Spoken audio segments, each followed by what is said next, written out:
En el amor y la guerra todo se vale.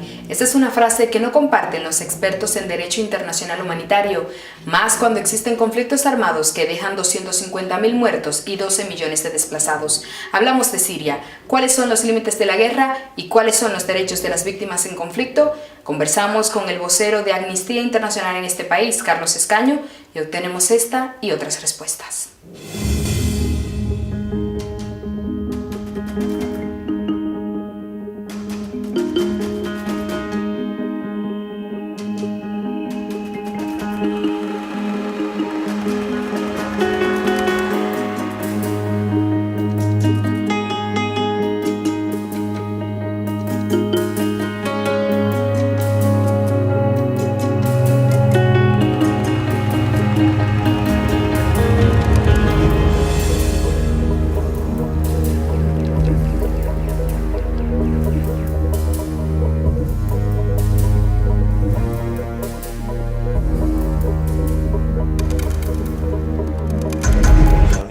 No está cumpliendo ni siquiera con ese llamamiento de Naciones Unidas del 10%, de reasentar al 10% de la población refugiada. Estamos denunciando, por ejemplo, el acuerdo que ha llevado a cabo con Turquía, puesto que uno de los principios básicos de derecho internacional es el principio de no devolución, y eso implica que si hay un desplazamiento, si hay un reasentamiento, por ejemplo, de población refugiada, no se puede conducir a un lugar esta población que no se considere un país seguro. Es una cuestión humanitaria básica, es una cuestión que si eso se hace estás cumpliendo con la legalidad internacional, aparte que es totalmente inmoral y deja a la Unión Europea en una posición bastante vergonzosa, ¿no?, de cara a la comunidad internacional.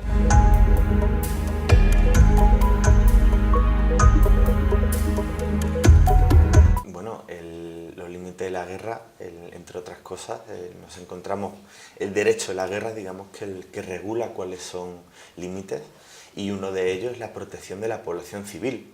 Las principales violaciones a los derechos humanos que se han dado en los últimos 5 años en Siria, ¿cuáles serían? Recientemente, por ejemplo, hicimos público el bombardeo de un hospital por parte de las fuerzas rusas. Aquí, digamos que todas las partes han estado realizando bombardeos que han afectado a la población civil, y ese es otro crimen contra la humanidad, eso es un crimen de guerra. También el no permitir el acceso humanitario a la población. Nos encontramos que más de la mitad de la población en Siria necesita ayuda humanitaria.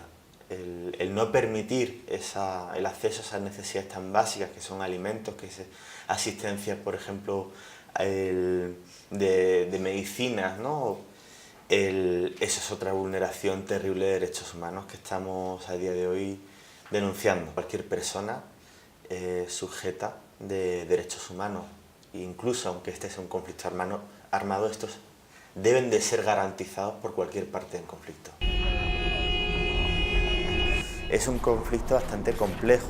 Las potencias internacionales que se han incorporado en el conflicto lo que han producido es agravar la vulneración continua de derechos humanos sobre la población civil. Nos encontramos en una situación compleja de estancamiento ante el conflicto sirio, y consecuencia de ello ha sido el que no ha parado de incrementarse el número de personas que han perdido la vida.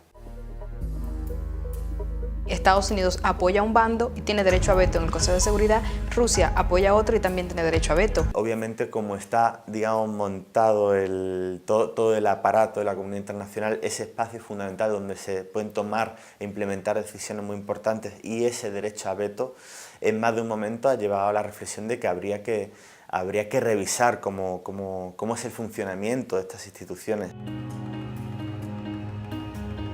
Lo que necesitamos es que la comunidad internacional sea mucho más contundente, y en concreto el Consejo de Seguridad, que lleve, por ejemplo, al Tribunal Penal Internacional a Al-Assad y a otras personas que han estado cometiendo, que lleve al Tribunal Penal Internacional el conflicto en Siria, y de ahí que salgan los responsables y que sean juzgados.